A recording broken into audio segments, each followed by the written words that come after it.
Today, I've got Allie for you. She is the mother of a small child with type 1. She also has another child, and she was pregnant with her third when we recorded this. Her son was diagnosed right before his second birthday. Allie felt like she gets so much out of the Facebook group and the podcast that she wanted to add her voice so someone else might be helped. Please don't forget that nothing you hear on the Juicebox Podcast should be considered advice, medical or otherwise. Always consult a physician before making any changes to your healthcare plan or becoming bold with insulin. If you have type 1 diabetes or are the caregiver of someone with type 1 and you're a U.S. resident, please go to t1dexchange.org/juicebox. Complete the survey. That's it. You'll be helping people with type 1 diabetes. You'll be helping yourself, and you'll be helping me. t1dexchange.org/juicebox. Go complete the survey. Takes about 10 minutes. My Cozy Earth offer code goes back to 40% off in August. Go to CozyEarth.com. Use the offer code JUICEBOX at checkout after August 1st to save 40% off of your entire order. Let's keep it at 40%, Cozy Earth. What do you say? Today's episode of the Juicebox Podcast is sponsored by Omnipod and the Omnipod 5. Learn more and get started today at omnipod.com/juicebox. This episode of the Juicebox Podcast is sponsored by Dexcom. Dexcom.com/juicebox. Get the brand new Dexcom G7 with my link and get started today. This episode of the Juicebox Podcast is sponsored by Eversense. The Eversense CGM is more convenient, requiring only one sensor every 6 months. It offers more flexibility with its easy on, easy off smart transmitter and allows you to take a break when needed. EversenseCGM.com/juicebox. My name's Allie, and I am the mom of 2 kids. One of them is a 3.5-year-old with type 1 diabetes, and I'm actually pregnant with my third. So we are very busy, and yeah. Oldest is 3.5? Yes. You're like one of those people that gets a kitten and then keeps buying more kittens. How old's the next one? Funny story. That was like kind of part of our diagnosis story, but she is 8 months old now. 8 months. And so, yeah, this third one is definitely a surprise. Wait. How pregnant are you? I am 8 weeks, right? Or no, 9 weeks. 9 weeks, Allie. Yeah. I think those are called Irish twins, are they not? Yep, they are. Are you Catholic? I grew up Catholic, actually, but no, not anymore. You know why they call them Irish twins, right? Yeah. I want to hear you say it, but it's okay. Don't worry about it. Texted my husband and I was like, we are having Irish twins. Did not ever think this was going to be part of our plan, but here we are. Congratulations, or I'm sorry. I don't know where you fall on this, but thank you. Can you afford 3 children? Yeah, we're going to have to. That's not an answer to that question, Allie. Yeah. Wow. Definitely a big shock. How old are you? I am 33. Okay. Oh, I see so you're trying to get them in. Was it your intention to make 3 babies? We never were like, I guess we were kind of like, maybe, one day if we have a third, great, but we weren't like yes or no either way. You didn't mean 7 months from now, right? Yeah, definitely not this close together. Okay. How old's your husband? 34. Is he stable? He isn't leaving you or anything like that, right? No. He earns okay? What was that? Oh, yeah, he does. Yeah. Hard worker? Yeah. Comes home late a little bit because he's working, not because he's at a bar, stuff like that. We're all good? Yeah, we're all good there. All right, great. Because I'm doing the rough math here. This is, I don't know, unless there's major laws enacted, I'm looking at $1.3 million to send 3 kids to college. So I know. Yeah, and feeding them. I mean, what is it? Oh, geez, you're going to be at 5. You're going to be $2,000 a month for food, electric. Oh yeah. Oh my God. Yeah, have you considered? Groceries are expensive. Yeah. It's all the fruit. It's all the what?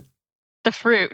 We buy so much fruit, and it's like it's expensive. All of it's expensive, especially like we do like some special foods for my son, and then some just regular foods, and yeah, it adds up. It's crazy. What's your favorite fruit?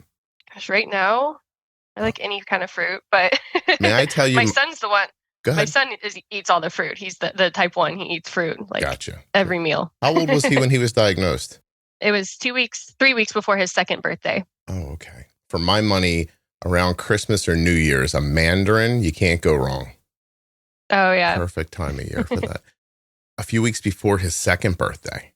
Yes. I see. Arden was a few weeks after her second birthday. This is not a race. I'm just bringing it up. Wow. Any autoimmune in the family at all? The only thing we have discovered is my mother-in-law has Hashimoto's, but other than that, we haven't, no type 1. And then that's the only autoimmune that we've come across. We've, after talking to everyone in our families and stuff, just the Hashimoto's. Well, we'll blame her then. That's fine. Celiac. Nobody runs to the potty after they eat. Got a bipolar uncle somewhere. Not that we know of. Mm-hmm. Okay. What else? How about psoriasis?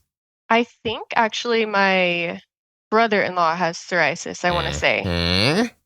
That's autoimmune. Yeah, I do think he does. I could figure I'd have to double check that for sure. But we could pick through this for a couple more minutes, Allie. I'll find 6 people on your husband's side of the family who have something going on. I guarantee one of them's got vitiligo, but it's little and you can't see it. I'm like, you ever see that show House? No, I don't think I've seen that. Yeah, you're young and you're really busy having sex, so you might not have seen it. But he's just like a diagnostic. Wait a minute, diagnostic doctor. But how do you say that? I'm never gonna know. Yes, I know what you're talking about. Yes, yeah. I've seen like commercials for it. I've never watched it though. Okay, well, you should. I know. And I mean, I'm not telling you what to do, but you should. And I feel like that sometimes listening to the podcast, like, because I'm making it, I'm like, oh, I wonder if this is happening. Like, it actually helps me in my own life. Do you know I diagnosed my brother while he was in the emergency room the other day with something that the hospital couldn't figure out? Oh my gosh.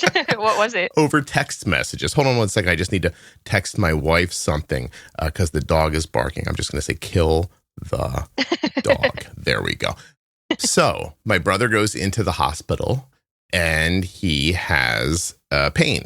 Right side, it could be gallbladder space, like that spot there, whatever. He's got type 2 diabetes. A1C is pretty good. He's on Wegovy. He goes in first day in a massive amount of pain. I should mention my brother has had gallstones, kidney stones. He knows pain. He once had, I don't think he'd want me to tell people this. Oh, well, he once had a fissure. And he said, if you want to know pain, have a hole pop open near your butt. So he's been through pain. He knows real pain. He said this was terrible. This episode of the Juicebox Podcast is sponsored by the only 6-month wear implantable CGM on the market. And it's very unique. So you go into an office.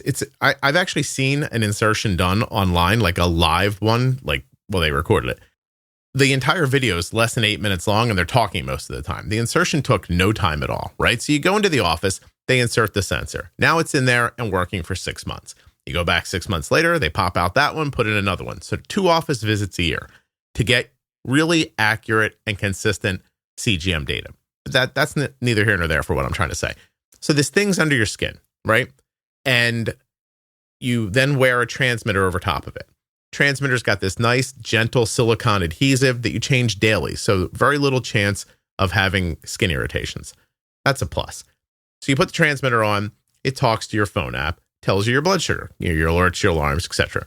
But if you want to be discreet for some reason, you take the transmitter off, just swoop, comes right off. No, not like peeling at it or having to rub off adhesive. It just kind of pops right off. This silicone stuff, really cool. You'll say it.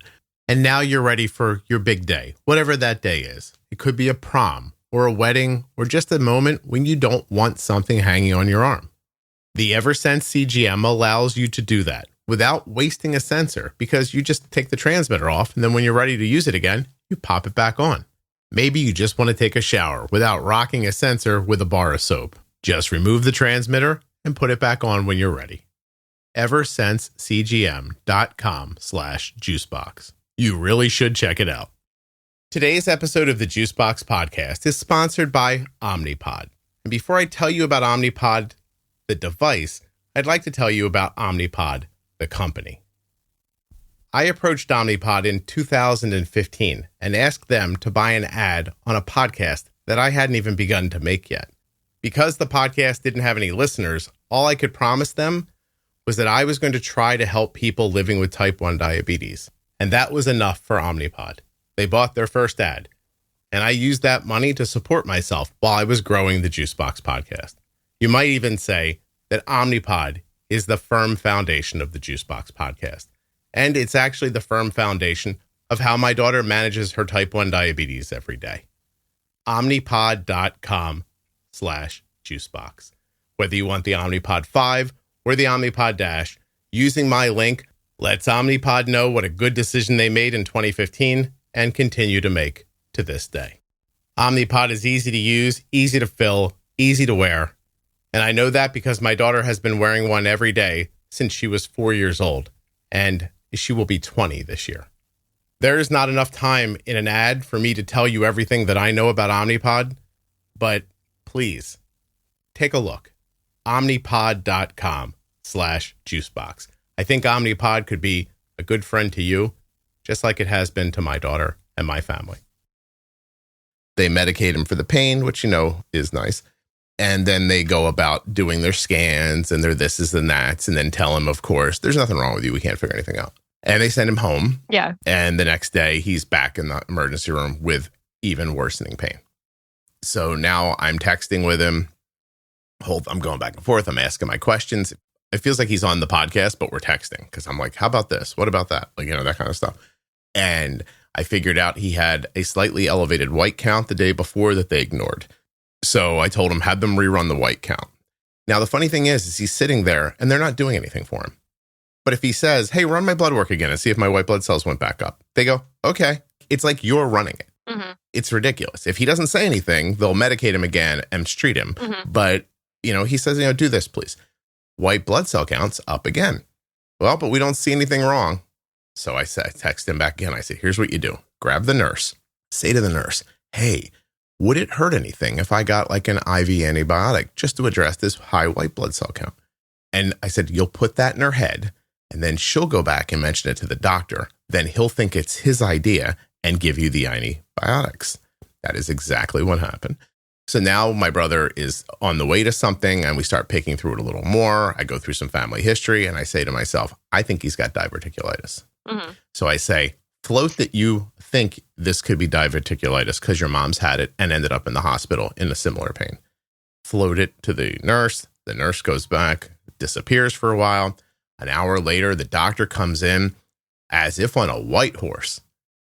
And he says, I really think you have diverticulitis. And I thought, you motherfuckers don't know what you're doing. Medical school stole this man's money. Okay, so oh my gosh. So nevertheless, they get him all set up. We think you have diverticulitis. No, I think he has diverticulitis. I told him to say it offhandedly to the nurse so she could go back and tell him. So him and his ego and his shitty diagnosing, God damn, what's that word? Skills come in and try to save the day. So it's 3 days later. My brother feels much better now. Well, that's good. Yeah, you're like, send me the bill for that diagnosis. I put him on a nice diet for the diverticulitis. And by the way, while he was there on day one, this pissed me off more than anything.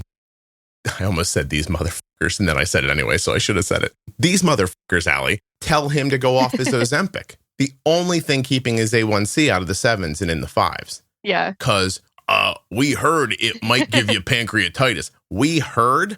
What? Did you hear that on Joe Rogan? Can you do your job? You know what I mean? Oh, Allie, look how upset I am. Let's get past that. Okay, so your little sweet child is diagnosed before 2 years old. Can you walk me through that a bit? Yeah, so it was like 3 weeks before his second birthday, and me and my husband took a trip to Vegas, and to make a baby. There, I was like, no, well, almost. I guess I'm doing the math roughly. That is part of the story. Yes. Go ahead. So I was like, when we get back, I think I'm going to try to start potty training him. He just seemed ready. It was a little bit early from just like, other mom friends that I know and stuff. But I was like, he just seems really ready for it. So I started potty training him. And as I'm potty training, he is peeing. Like I started setting a timer, and it was every 15 minutes, like on the dot. Like sometimes even before the timer went off, we had like a little potty set up for him, and he would go pee, and it was like it was a lot every single time. And I was like, wow, I'm never going to be able to leave the house. This is a lot. Like, how are we ever going to, I can't even, we live more than 15 minutes from anything. So we're not even going to be able to get out of the neighborhood before. I like where your mind went. You're like, that's it. We'll never leave the house again. So I'm like, okay, well, maybe he just doesn't know how to hold it. We live in Texas. It was summer. That was June. And we were outside. Like, I mean, he's a boy, so a lot of his potty training was outside. I was like, we're just outside. He has no pants on, just pee whenever you have Allie, to pee. Can I tell you something? An enormous amount of men who own their own property, and maybe some who don't, I think if you polled them privately, would tell you they pee in the backyard of their house. All the time. Yep. I would never do that, Allie, except, if I was in my backyard and I had to pee. Yeah. It's okay, go ahead. Yep. He still does it. So I was like, well, he's drinking a ton of water. It's Texas. It's June. It's 115 degrees out all the time. Sure. So he's probably thirsty and just peeing a lot. So I gave it like almost 2 weeks. I was texting my aunt, which I don't talk to her often, but I had posted something on Instagram, and she had responded, and she was like, oh, you're potty training him. And I texted her, and I was like, when you were potty training my cousin, he's a boy, did he pee like every 15 minutes? Yeah. And she immediately called me, and she was like, no, he didn't do that. Are you taking him to the pediatrician? And I was like, he has his like checkup soon. Actually, it was ironically like in a couple days. And she was like, well, you should ask her about diabetes. And I was like, what do you mean diabetes? He doesn't have diabetes. Like I had no, like, I didn't know anything about diabetes. Where does Aunt Dr. House get all this information from? She works at a hospital, and yeah, so I think she just knew. I don't know. I'm thankful for that. But by the way, does she work in medicine, or does she work in the cafeteria? I think she works at the front. She's not a nurse or a doctor or anything. I was going to say, if she was, she wouldn't have been able to figure it out. Yeah. I think it was just, she thought it was weird that he was peeing so much. And I did too. I was like, well, we have an appointment in a couple of days. I'll just ask our pediatrician about it when we get there. And I literally like texted my mom. I'm like, hey, we'll be home around this time. We were going to like garden. I'm like, you meet me at the house when we're done with the pediatrician. So we get to the pediatrician's office, and I told her that he was peeing a lot, drinking a lot of water. And luckily our pediatrician at the time she actually worked in the diabetes like community. She did like several camps. And so she knew a lot about type 1 diabetes. Mm-hmm. That was the first thing she did when we got there. She had him pee in a cup, and yeah, as soon as she came back in the room, I could tell something was wrong. She was like, yeah, he has type 1 diabetes. You guys are going to need to go to the hospital right now. And I was like right now? Like, can I go home and get stuff first? Like, we don't have anything. I thought we were going to go to the hospital, and like, they were just going to like check his vitals and tell us what to do and send us home. Like, I still was very naive. I did not know that we would be there. Did you think he had diabetes and that's what they were going to tell you? Oh, no, not at all. Okay. No, I thought our pediatrician, he's such a goofy kid too. And like how he was drinking water was so funny. He would like gulp it like really loudly and just funny. He's just goofy. And I was like, I thought she was just going to say like, he's just funny drinking water, like making funny noises. It's summertime. Like you guys are good. He had lost 2 pounds, and that's when she was like, yeah, he lost 2 pounds. Let's have him she didn't even say anything about diabetes at all until she came back in and told me. So it was not even like, other than my aunt mentioning it, it was not even like a thought in my head. I did not think like my kid would have diabetes. I didn't have any history of it. Like I knew one girl in high school that had it, but other than that, I had no idea what diabetes really was about. Yeah. Yeah. So we drive to the hospital, and my husband was at work, and luckily he works downtown Austin. And so he's really close to the hospital and was able to meet us there. And I on the way there, there's this like children's museum that we go to a lot. And I was like, oh, cool. Like it's right next to this hospital. We'll stop there when we're done here. Like, I just thought it was going to be this like, oh yeah, we'll roll through, do a little thing. Yeah. Turns out the lady at the front desk is the only one who knows what's going on. Yeah. Which, by the way, makes sense if you think about it. She's like the podcaster at the hospital. She has all these conversations with all these people. and, seems to remember them. Hey, hold on one second. Do this with me. I'm turning up the volume on my other computer. Hold on a second. Okay. Today's episode of the podcast is sponsored by Dexcom, and I'd like to take this opportunity to tell you a little bit about the continuous glucose monitor that my daughter wears, the Dexcom G7. The Dexcom G7 is small, it is accurate, and it is easy to use and wear. Arden has been wearing a Dexcom G7 since almost day one of when they came out, and she's having a fantastic experience with it. We love the G6, but man, is the G7 small. The profile, so much closer to your body. The weight, you can't really feel it. And that's coming from me, and I've worn one. I've worn a G6, I've worn a G7. I found both of the experiences to be lovely, but my gosh, is that G7 tiny. And the accuracy has been fantastic. Arden's A1Cs are right where we expect them to be, and we actually use the Dexcom Clarity app to keep track of those things. That app is built right in to Arden's Dexcom G7 app on her iPhone. Oh, did you not know about that? You can use an iPhone or an Android device to see your Dexcom data. If you have a compatible phone, your Dexcom goes right to the Dexcom app. You don't have to carry the receiver. But if you don't want to use the phone, that's fine. Use the Dexcom receiver. It's up to you. Choice is yours with Dexcom. Dexcom.com/juicebox. Diagnostician. Oh, the little voice wants to say it again. Hold on. Diagnostician. So I was saying it right. It's just a stupid word. Okay, I got it now. Sorry. The little voice continued. Did you know you can YouTube basically the pronunciation of any word? Yes. Yeah. It's very helpful. Yeah. If you've ever heard my Gvoke ads and you've heard me say sulfonylurea, which I don't know if I just said correctly just now, but I want you to imagine me sitting here listening over and over and over again to something going, sulfonylurea. And then I hit record and I went, if you have diabetes or sulfonylurea, like I blurted it out as fast as I could. I'm always going to imagine that now. No, you're going to have to. I sat here for 45 minutes trying to say that right. Then I sent it off to Gvoke, who sent it back to me and said, you're not pronouncing it correctly. And I was like, you've got to be kidding me. So I did it. I got it on the second try. Anyway. Okay. So not funny drinking. Funny. He's a goofy kid. You should have said, yeah, you should see what his dad thinks is funny. You're now in the hospital. You have this diagnosis. Does the weight of what it is hit you then, or how long does it take for you to really come to grips with what they're telling you? It hit us when we got in our room. When we got there, it was crazy because they met us at the door. They had a stretcher and everything because his blood sugar was 9. It was 900 something. And I mean, he was in DKA, for sure. But he never acted like it. He definitely was tired sometimes, but I mean, he was a toddler too. So I just thought he was tired, but he was never so lethargic that I was like, oh my gosh, something's wrong with him, Yeah, they met us at the door with a stretcher and he just comes bolting, running in the door. And they were like, oh, okay, I guess we don't need this. He's running all. They saw that number and thought that kid can't walk. Probably. Yeah. They thought he was in a coma almost, but no, he's running down the halls.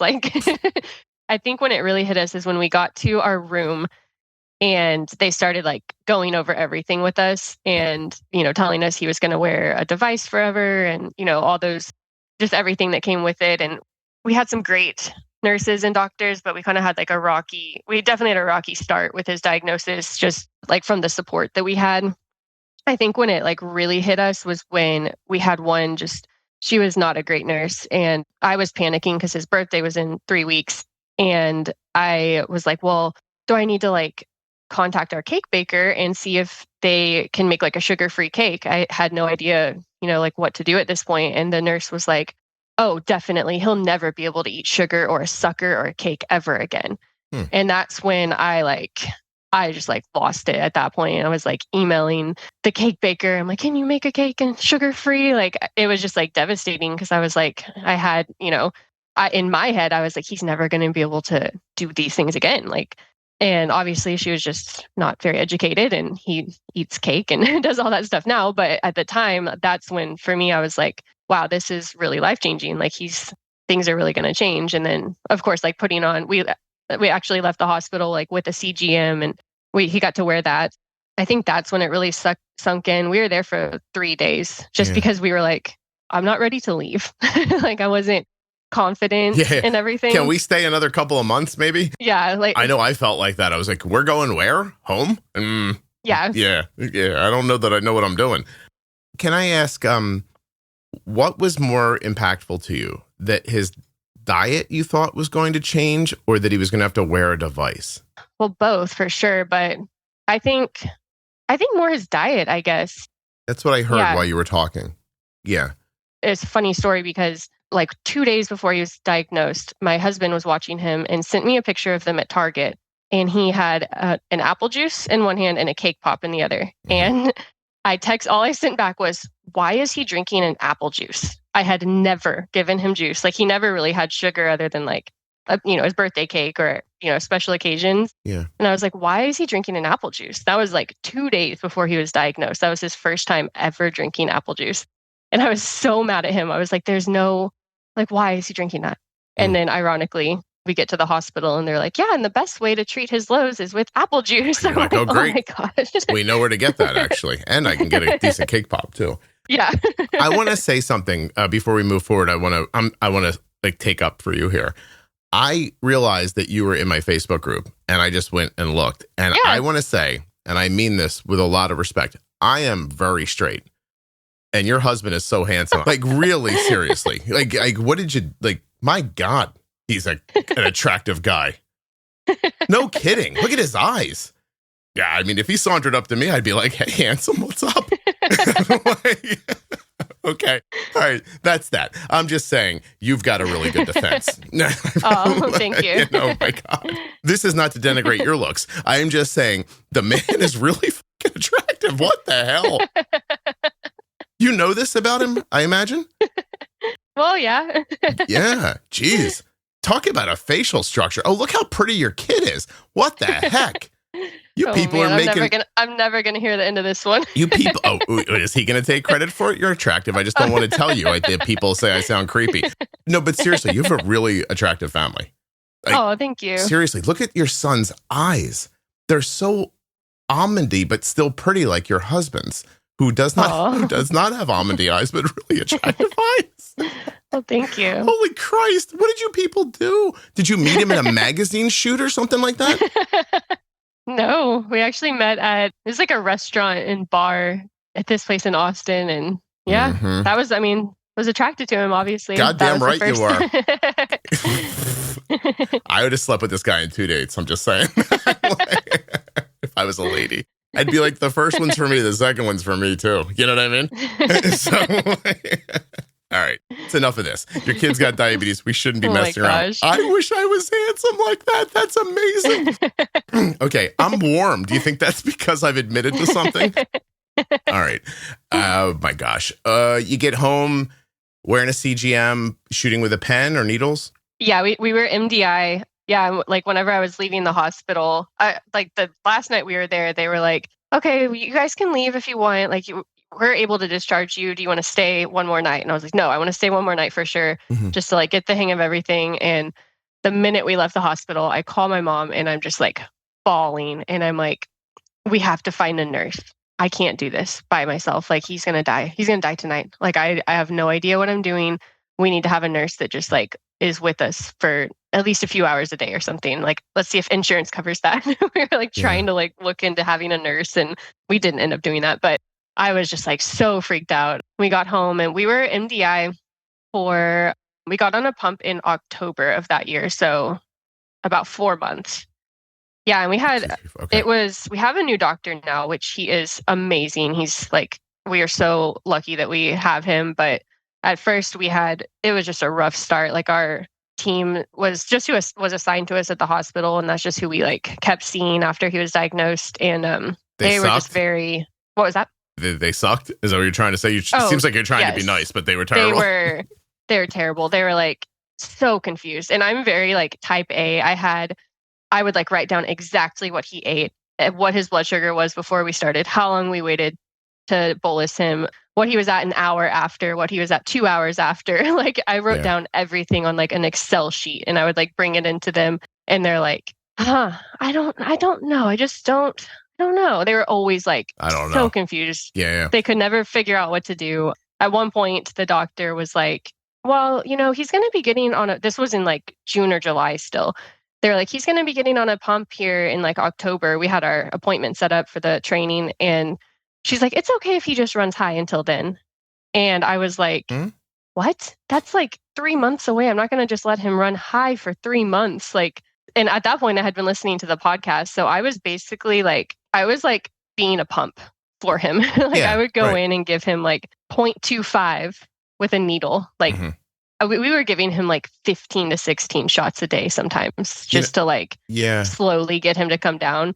And we got his A1C down from 9.9 to 6, just being MDI and like constantly just giving him shots. Allie, I hear lately, the last 6 months, the feedback I get sometimes is, the pro tips are great, but, there's more algorithms now and you should update them with algorithm information. I think what people might not realize is that I was acting as an algorithm before they existed.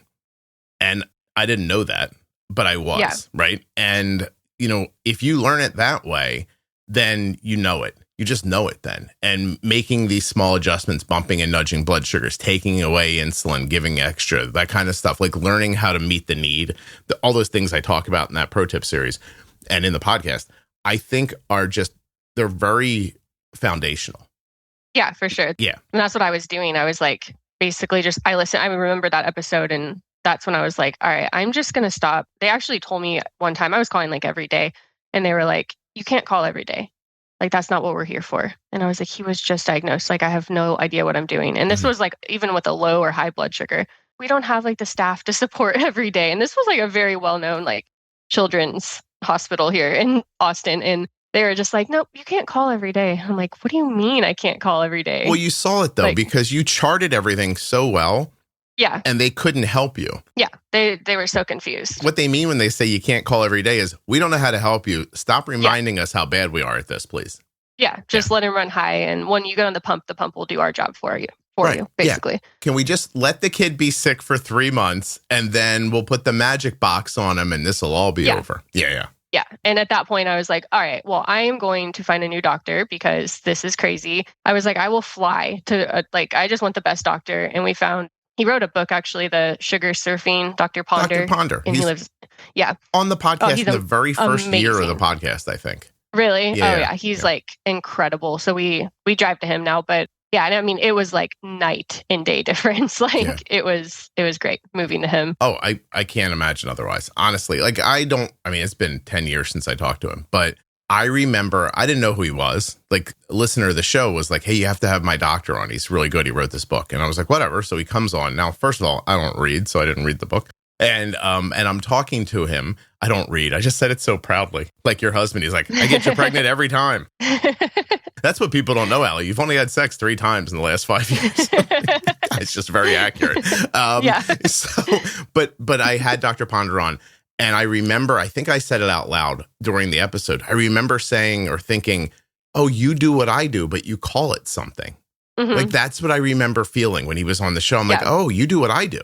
And he was just like ahead of the curve on understanding where to put insulin.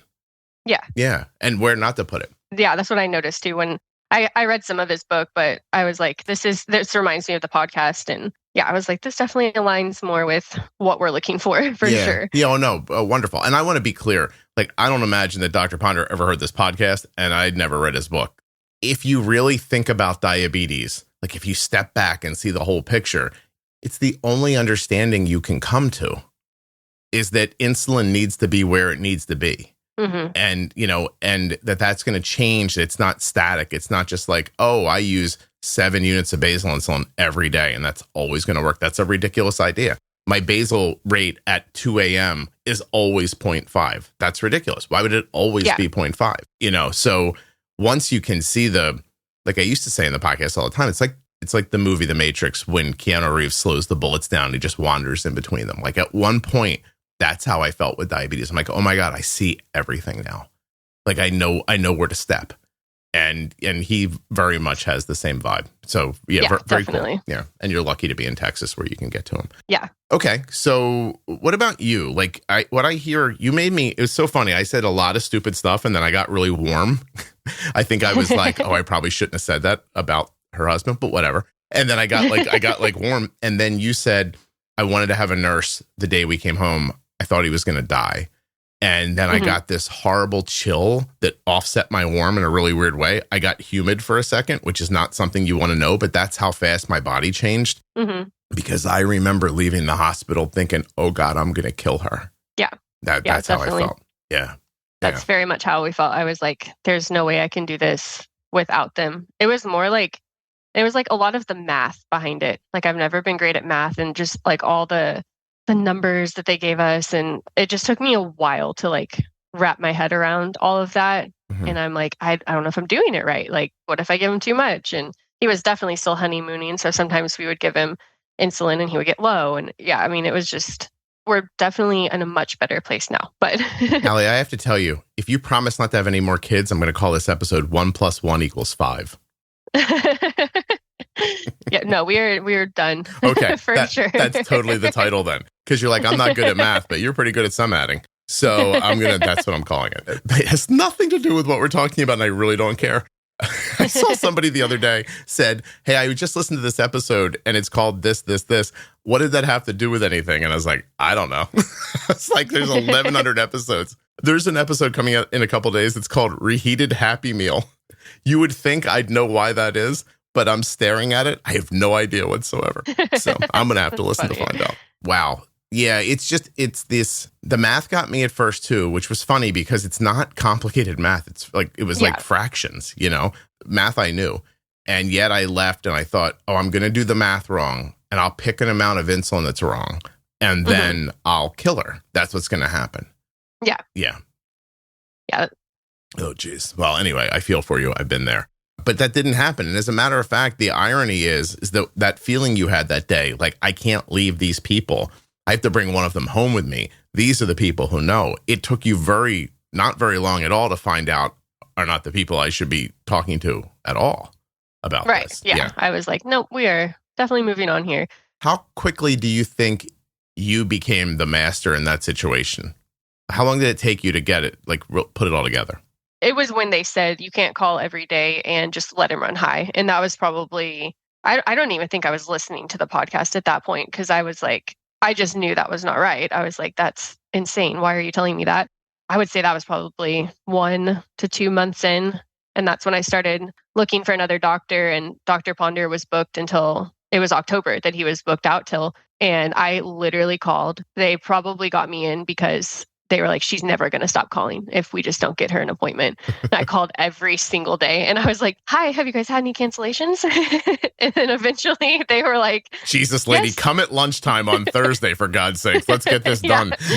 Eventually they were like, yes, we had a cancellation. And so we switched over right away. But they probably kicked someone out of the practice so they could take you.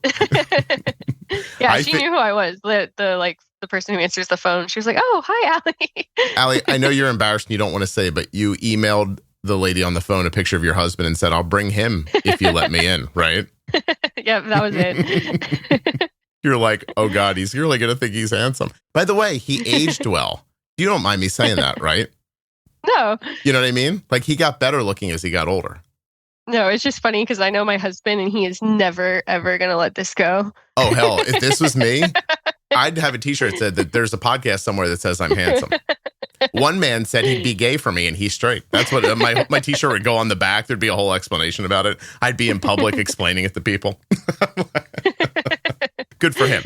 I wish I would have met him when I was in Austin. I might be married to him now, and wouldn't. Yeah, we met you. We went to the. He was there. Yeah, we were at the Capitol. Mm-hmm. Oh, okay. Well, then I don't know what happened that day. Must not have been his best day, or you wouldn't be pregnant a third time, and I'd have a new man. So it's lovely. But what a nice event, by the way, huh? Yeah, no, it was great. Yeah. Gave me a lot of thoughts about how to do things in the future. Actually, that's neither here nor there. What kind of pump does your son use now? He's on the Omnipod 5. Okay. How do you find it to be? How's it going? It's good. We definitely have our ups and downs with it, but I think that's just his settings needing to be changed. yeah, like recently we were having a really hard time with his blood sugars, and I just reached out to our doctor, and they're really good about like looking at his history from like the last 2 weeks to a month, and they'll just send me over what they think I need to change. And we made some changes to it, and it's been great now. We definitely really like it a lot. Good. Oh, that's excellent. Why did you want to be on the show? Well, when I first started listening to the podcast, I guess part of my story too was, so I guess I didn't mention this. When my son was diagnosed, I thought I was pregnant too, because we had been trying for a while to get pregnant with my daughter. At the hospital, I was like, I think I'm pregnant. Waited till I got home, and I ended up not being pregnant.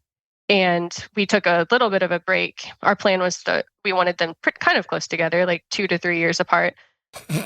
Sorry. And when we got home, I was like, I don't think I ever want to have another baby. Like, I'm glad I'm not pregnant, because I cannot imagine having another kid. I thought that we were just done. Like, I was like, I don't want another kid. This is too much to handle. And then we started trying again, because I was like, that's ridiculous. Like, one day if he's like, how come I never had a sibling? Are we just going to say, well, because you got diabetes? Like, like that would just be Mommy crazy. was thinking of jumping out a window, so we didn't do it. Yeah. Yeah, like we were like, that's ridiculous. So we ended up getting pregnant, and I struggled with that for a while, because I was grieving, obviously, like the diagnosis of my son. And then I was also kind of grieving, like maybe never having another baby. That's something that I really wanted. And I was just like really going through a hard time. And I listened to the podcast, and I think I even like posted on there if anyone had like a toddler and then also had another baby, like right after, just to see if anyone else like went through something similar. So, and now here I am, we're having a third, and like, it really helped me a lot, like listening to other people and their experiences, like other people's stories, I guess. And yeah, I just wanted to be an inspiration to someone. Like if someone listens to this and they're going through something similar to what we went through, and they're in that phase where they're like, I'm just stuck here. Like, I don't want to grow my family, or, I'm going to kill my child. Like, just wanted to be an inspiration that not going to happen.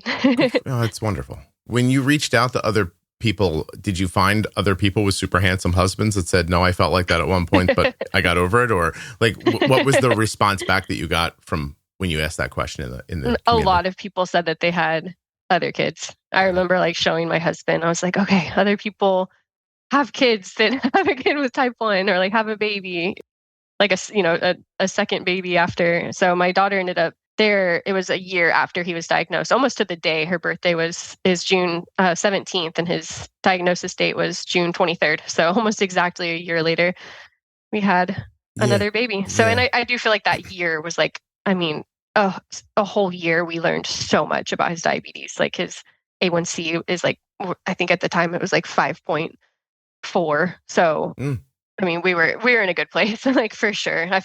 I was like, I'm so glad we decided to have another kid, because that would just be ridiculous to let this stop us from anything, but definitely from growing a family.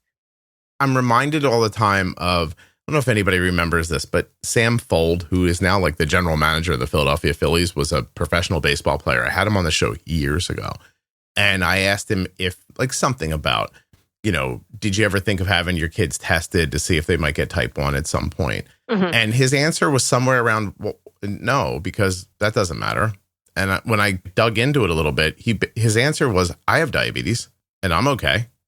Mm-hmm. And I thought, oh, it's like such a simple little moment, but it really has stuck with me all these years. Like, yeah, like why would he be scared of a thing he is that it's not causing him any trouble? And I was like, oh, that's really something. Like, I think it's so much about understanding it, understanding the insulin, understanding how to make your life run, not normally, smoothly, and there are going to be issues, like you are going to get low sometimes, you are going to have problems, like you're always going to have concerns that other people don't have. But if day to day you get what you expect and you start doing things kind of like almost unconsciously because you just know the right things to do, then why would you think that? Like, right. It seemed like such a normal question to ask. But I would never ask my daughter present day, hey, do you ever think about not having children because you think they'll have diabetes? Now, she might have that thought, but I would never ask it of her anymore. Yeah. So anyway, he gave me that great answer years ago, and it stuck with me this whole time. Yeah, we've definitely talked about that. Like if we want to do the testing for either of our kids, and part of me is like, it would be nice to know if they carry the gene. But like, then on the other hand, I'm like, are we just going to, if they do, are we going to sit there every day wondering like, is today the day? Like, I almost don't want to live like that. It's a hard question. Like It really is. Especially now that these drugs are coming out like TZL and things that can, keep you from getting diagnosed, for longer and stuff like that. You think, well, maybe if I could do something to keep it away for a year or two, I would, Yeah. But no, I think it's a bigger point. I think it's a philosophical question, not so much a question about management and medicine. But anyway, so you found the podcast. Podcast was helpful. I don't want you to like say that again. Like I hear you. I'm terrific. Whatever. And but isn't it odd that I can vacillate between stupid and really thoughtful about diabetes in the same 35 minutes? I think it's a skill. I mean, I don't know what other people think. Definitely. Yeah. So one kid's got it. One kid is 8 months old. You're 9 weeks pregnant. What are your plans for your family? Like, you're 33 years old. You have a very young family. You're a young person. Mm-hmm. Like, how do you see your life going? Do you ever think about that? Yeah, definitely. Yeah. I mean, I guess like diabetes related. I remember like at the very first appointment with our Dr. Ponder that we have now, he made a comment that was like, I was still like not in a great place when we went to see him. Like, I cried at our first appointment because I was very emotional about it for a long time. And one of the first things he said was, the way that you perceive this disease and the way you handle it and like how you carry this is how he's going to perceive it. And that really stuck with me because I feel like I was letting it consume me. And like for example, we had a Disney trip planned like before he was diagnosed, and I was like, we have to cancel it. And then after we had that appointment, I was like, why? Like, we can't cancel it. What is that teaching him? Like, he has to cancel things because of diabetes. Like, we have to just live our lives the way that we normally would and just continue on the same way that we do. And it's fine. Like, everything went well. Like, we went to Disney and it was great. Like, and that's one thing with diabetes that I'm like, I've really tried hard to just not let it stop us from anything. I'm going to write down perception is reality and do an episode about that. That's a really good idea. Yeah. I mean, and just the way that we like handle it, I guess. We just don't ever want him to feel like he can't do anything, or we can't take a trip, or we can't have a sibling because of diabetes. Like, and every time we've been scared to do something, we go, we do it. We went to Disney when he was still on shots. Like, we were MDI, and we look back and I'm like, oh my gosh, I can't believe we did that. Like, that was intense doing that at Disney, but we did it. And and you everything went fine. I think they are. Yeah. I think he is right. First of all, if management was difficult for you, if you didn't know what you were doing and you were having wild blood sugars all over the place and they were up and down, I don't know how much your perception of it would be changed for him if you were just always like super happy. You're like, everything's fine, because you'd be like, everything's not fine. Yeah. But, if you're doing well and you don't let it burden you psychologically, then I see that. I mean, by the way, there'd be value the other way too. At least, things are going badly, but we have a good attitude, I think would be a good way to live. Yeah. But better yet, we've got a handle on this. We know what we're doing, and we don't act like we're burdened by it. Yeah. Like, it's not ruining our lives. Some people would say I wasn't acting burdened. I was burdened, but you were burdened, but then stopped being so. So how do you make that transition? That makes sense?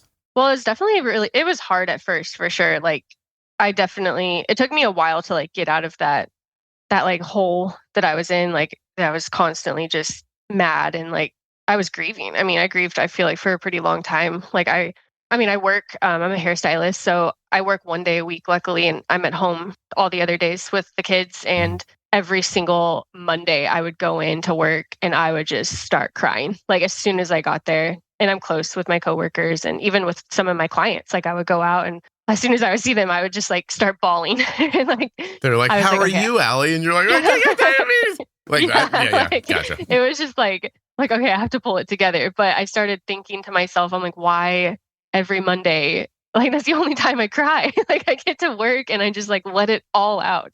I was like, I'm holding it in all the other days when I'm at home with them. And like, I mean, it's okay to like let him see me upset about it too, because that's not realistic. I don't want him to just live his life like holding in his feelings about diabetes either. Like, it's okay to cry about it. It's okay to be mad and upset about it, but just don't let it consume your life. And I started seeing a therapist actually, and she is the one who was like, it's okay to let him see you cry. Like, it's okay. And that really like stuck with me. And I was like, okay, I don't always have to cry on Mondays at work. Like, it's okay to like, for him to see it. Well, now you might have called the podcast like I Cry on Mondays. That's such a nice title.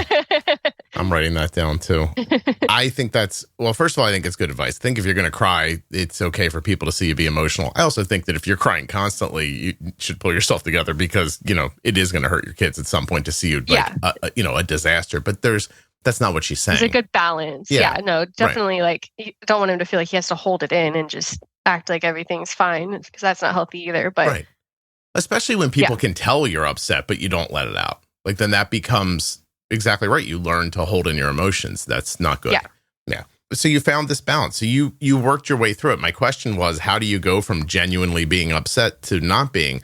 And the answer is slowly. Yeah, I mean, it definitely took some time. Yeah. I mean, it took a while for sure for me to like stop grieving over it, I guess. And I think just like living my life the same way that we would have as much as we could without, before he got diagnosed. And yeah, I mean, I started seeing a therapist that I guess it was about 6 months after he was diagnosed because I was just not in a great place. I feel like I was just grieving it for so long, and that helped a lot. Like, I think, and she actually has type 1 diabetes. So finding a therapist that has type 1 diabetes and understands like what I go through is very helpful. It's a big deal. Yeah. I genuinely believe that doctors with type 1 helping people with type 1, there's a pretty big value add there. Yeah. It's not to say that a doctor who couldn't manage well, or a therapist couldn't manage well, but it sort of gives them a head start. Definitely. Understanding what's going on. Do you go more than 15 minutes from your house now? I just want to make sure you're getting out. Yes, we definitely do. Okay. That's great. We were able to get out. I like the way your brain works. You were like, we can never drive more than 15 minutes away from the house now. Which, by the way, is not even right. You can actually have to put the potty in the car. Yeah, it's only 7.5 minutes because you have to be able to get back. So yeah. Also, did it not occur to you there are toilets other places? Yeah. Well, we have like a little port, like his potty can like go in my car. So I was like, I guess I'll just bring that and we'll just have to pull over and like let him use his little potty all the time. I'm married to my wife for a few years when she says out loud, don't you think they should install toilets and seats in cars? And I went, what? I actually thought, I wish you would have said that sooner. I may not have married you. Oh, gosh, that's so funny. Yeah, I remember being able to travel with like a potty while you were doing potty training for kids. Yeah. That's a low point in your life as an adult. Yeah. Like, what do you got back there? It's a bowl of pee. Yeah, it's funny when like other people get in the car. Like my sister, she's much younger than me, and she's like, well, why do you have a potty in here? I'm like, did you say, because look how handsome this guy is? It's what happened to me. I don't mean to say that if a person's very handsome, you have no agency over whether or not they have sex with you and make you pregnant. But for me personally, I wouldn't have any. I'm just saying. I'd be like, sure, you want to? That'd be great. By the way, this is going to backfire on him because if he brings this up, you're going to go the other way on it. So I'm just telling him right now, if he's listening, dude, don't do it because she'll run in the other direction. That's so funny. All right. What have we not talked about that we should have? I think that's pretty much everything. We did it. See? Yeah, I had everything written down. So yeah. Did we really? Oh, you had stuff written down? Yeah, I had like notes. Oh my God, that's amazing. I should try planning this out once in a while. Yeah, I think that was everything. Oh, that's so cool. I appreciate you doing this. I really do. I appreciate you coming on, sharing your experiences on the show, sharing your vulnerability, being willing to be funny and loose. Like all that was really nice. This is one of these weird episodes where we're not even quite up on an hour yet, but I feel like we've been talking for 2 hours. Yeah. I love that. Like I really do. Good. Yeah. No, I think that's fantastic. Sometimes when I get into those like hour and 20 minutes, that's sometimes me going, I feel like I didn't get it all. Yeah. And I feel like I'm digging around. Like, I know there's something I left here. I don't know what it is. But for you, I feel like, wow, we got the story out like really well. It's fun. It moves quickly. And it made me cry. Like, I really did cry. Aw. When you said, like, you felt like you couldn't leave the hospital.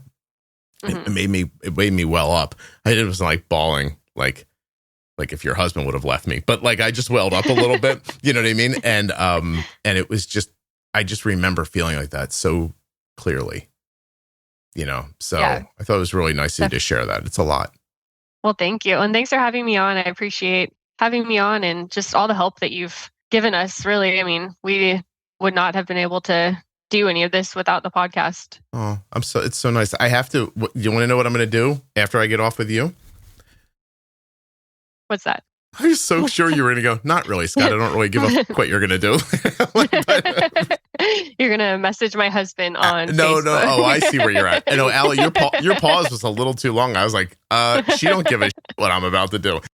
I was going to go have an egg. I was like, probably going to have 2. And I was thinking of putting a little protein with it. But instead, first, I have to go to my private Facebook group where someone is being silly. And I have to now like go answer. And silly to me, I'm sure not silly to them. And would you like me to share it with you? You want to talk about it? Yes. Okay. Yeah, definitely. So there's a person, I'm not going to say their name, obviously, but has made a post. It says, GLP or T1D. Hello, Scott. I guess you're transitioning the podcast to weight loss over type 1. What is your intention? I am very sympathetic about those who desire to lose weight. However, I began listening to your podcast for information about type 1 and to learn from the experience of others with type 1. Now, a couple of things to this person. First of all, podcast is one word. It's not a big deal, and I'm not shaming you over it, but it's not podcast. It's podcast, one word. So taking it away from this, I've never understood this before. And not about me specifically, but about anything. I've been making this podcast for 10 years. Yeah. You want me to talk about the same exact thing every day? Yeah. Also, you get 5 new episodes a week. If one of them once in a while talks about GLP, the podcast is transitioning to weight loss. Yeah. I don't understand there's a specific mind that sees things that way. I'm not saying it's a good or a bad thing, but there's a specific mind that sees things that way. Like, you're the person who wears red t-shirts. Why would you wear an orange t-shirt? like, you know, like, well, what? Like, that's weird. You want me to do the same thing over and over again? I've seen it through history with like entertainers who have like long careers. I don't think I'm an entertainer, but you know what I mean? Like somebody who's been in like a medium for such a long time. And as they mature and grow, they change kind of what they think and how they talk about it sometimes. And then people will come in and yell at them. Like, that's not what you do. Yeah, just don't listen to that episode. I don't even know what she's talking about. Oh, I like that you thought it was a woman. That's nice. Oh. Yeah. I mean, I'm not saying it is or I'm not saying it is or it isn't, but I you know, if that happens to me, I'm sexist. When you do it, this is a mistake. It's interesting because I'm going to go back and explain to them, but I don't know where to start. Like, part of me wants to say, currently there are 1,138 episodes of the podcast. There are countless series about different management ideas. Like, go listen to those. Yeah. You want me to say the same exact thing over and over again, day after day? The podcast will implode. It'll die. Like, it won't. Yeah. You know, I can't get on every day and be like, hey, Allie, would you like me to explain to you how to bolus for food? Because there's something for everybody. Yeah. Just skip the episode you don't want to skip listen that to. one. Or more like, what is your intention? My intention. There's like the monkey side of my brain wants to respond and go, stop listening. You don't understand. Yeah. It's bad for you. It's making you upset. Part of me wonders if I'm just reading the post incorrectly and if maybe their tone and intent isn't how I'm taking it. No. Right? Look at you, like, no. Sometimes I see posts and I'm like, what are they doing? They're just trying is this person real? Is this person real? Is she like a computer just posting this? Like, just trying to piss people off? Listen, I have a master list in front of me of just the episodes and series that are about management. The Defining Diabetes series has 51 episodes in it where we go over different, meanings for different words here in diabetes. The Diabetes Pro Tip series, 26 episodes. I have heard over and over again, listen to those, A1C goes into the low 6s. Diabetes Variables, 22 episodes about variables that impact diabetes. Bold Beginnings is basically the pro tips for a beginner, 25 episodes. Defining Thyroid, 10 episodes. After Dark now has 47 conversations with people who are talking about things that maybe aren't like polite, what polite conversation is. I don't believe in that, but obviously I don't believe in that. Diabetes Myth Series, 17 episodes about myths about diabetes, 39 episodes about algorithm pumping, 12 about how different people eat different ways, 25 about mental wellness for type 1. There are almost 30 episodes of Ask Scott and Jenny where people send in questions. There's 16 about type 2 diabetes, 17 about pregnancy with type 1, 28 about talking to children with diabetes, 12 about disordered eating, 15 about celiac, 42 with families that have multiple people with type 1 in them, how to bolus for fat and protein, 7 episodes, 8 episodes about the math behind your settings, 8 episodes about glucagon stories, people who have had to use glucagon, and they're explaining what their situation was. There's a parenting series, a grand round series now for doctors. Cold Wind is healthcare whistleblowers talking about how doctors really are like, I don't know if you've heard it yet, but they're talking about what they see at their jobs, like doctors, nurses, stuff like that. It's not uplifting. And I have 9 episodes about my weight loss journey called A Wegovy Diary. 9. So I would just send her that. I love, again, you said her. I thought you said she for some reason. No, it's okay. 1,138 episodes available right now. 9 of them are about me using Wegovy. Why is the podcast, let me ask it again, transitioning to weight loss? I don't know what to say about that. And if that person's listening right now, I don't know how to answer that question. It would be like if you said to me, why do I see your fingers transitioning to being all pinkies? And I go, there's just 2 pinkies. There's 8 total, or 10 total digits, 2 thumbs, 2 pinkies. They're not all pinkies. I don't understand. It's a line someone draws in their head, or a fear, or I don't even know what. Like, I can't figure out why this person's asking this question. But now it's my job to start drama. It's my job to go explain it instead of eating my goddamn egg, which is all I wanted. I did want to say I really enjoyed the parenting series. I forgot to tell you that. I like because that's kind of new. I've been listening to that. And so it's not even, sometimes it's not even about diabetes. Allie, it's not about diabetes. What, am I turning this into a parenting podcast? 1 episode a week for 8 weeks. I enjoy it, though. Yep, thank you. And by the way, if you listen to it, it's about parenting. But it's also about diabetes parenting. You just don't have to say the word diabetes constantly to do it. Also, not for nothing, but GLPs, you want my opinion? Not a doctor, no research, don't own any stock in any pharma companies, nothing like that. GLP medications are going to be widely used with people with type 1 diabetes in the coming years. That's my belief. And I'm talking about it now. Today's episode, which is probably what prompted this person, is a mother of a young child with type 1 diabetes. Child's 15's had type 1 for 2 years, who is using Wegovy for weight loss. But Wegovy is Ozempic. It's the same drug, right? And this kid's insulin needs are significantly less. As a matter of fact, by the time you get to the end of the episode, you find out she's on 4 to 7 units of basal a day and not currently bolusing for her meals. Wow. She was not honeymooning, nothing like that. Is this going to be a common story? I don't think so. But it's incredibly interesting. Story about GLPs being used by a person with type 1 diabetes. And this person says to me, why is this podcast not about type 1 diabetes? I'm talking to the mother of a child with type 1 about her child who has type 1 diabetes, who happens to be using a GLP. And this person says to me, how come this show's not about diabetes? I don't know what to do. Well, it's your podcast anyway, so you can do whatever you want. I don't want to be that person. But also, if we're going to go down that road for a second, I've helped tens of thousands of people live better with their diabetes using my idea of how to communicate with them. I don't know why a person who hasn't helped 3 people in one way that I know of, maybe they have, but they definitely, this person has definitely not helped as many people as I have. Why would they say to me, I know how you should be doing what you're doing, and this isn't it. Okay. I don't even know where to go with that. Like, imagine if I got online today and I was like, Dear Steven Spielberg, you don't make movies right. Why are we talking so much about your family in this last one? Where is Indiana Jones at? Don't watch that one. Oh God, Allie, now you've made me upset. Or I may have made myself upset. You know what I'll do to calm down? I'm going to look at a picture of your husband. Stare into his eyes till I relax.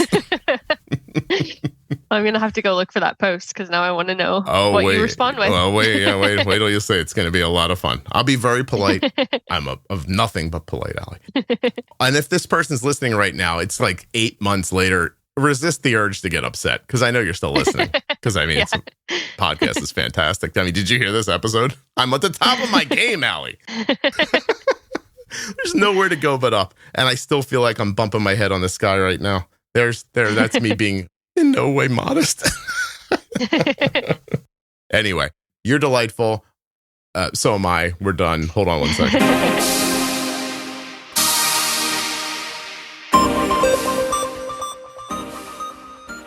You can use the same continuous glucose monitor that Arden uses. All you have to do is go to Dexcom.com/juicebox and get started today. That's right, the Dexcom G7 is sponsoring this episode of the Juicebox Podcast. A huge thanks to Omnipod, not just my longest sponsor, but my first one. Omnipod.com/juicebox. If you love the podcast and you love tubeless insulin pumps, this link is for you. Omnipod.com/juicebox. I want to thank the Eversense CGM for sponsoring this episode of the Juicebox Podcast and invite you to go to eversensecgm.com/juicebox to learn more about this terrific device. You can head over now and just absorb everything that the website has to offer, and that way you'll know if Eversense feels right for you. eversensecgm.com/juicebox. If you're looking for community around type 1 diabetes, check out the Juicebox Podcast private Facebook group, Juicebox Podcast, Type 1 Diabetes. But everybody is welcome. Type 1, Type 2, gestational, loved ones, it doesn't matter to me. If you're impacted by diabetes and you're looking for support, comfort, or community, check out Juicebox Podcast, Type 1 Diabetes on Facebook. If you or a loved one was just diagnosed with type 1 diabetes and you're looking for some fresh perspective, the Bold Beginnings series from the Juicebox Podcast is a terrific place to start. That series is with myself and Jenny Smith. Jenny is a CDCES, a registered dietitian, and a type 1 for over 35 years. And in the Bold Beginnings series, Jenny and I are going to answer the questions that most people have after a type 1 diabetes diagnosis. The series begins at episode 698 in your podcast player, or you can go to juiceboxpodcast.com and click on Bold Beginnings in the menu. Okay, well, here we are at the end of the episode. You're still with me? Thank you. I really do appreciate that. What else could you do for me? Why don't you tell a friend about the show or leave a 5-star review? Maybe you could make sure you're following or subscribed in your podcast app. Go to YouTube and follow me, or Instagram, TikTok. Oh gosh, here's one. Make sure you're following the podcast in the private Facebook group as well as the public Facebook page.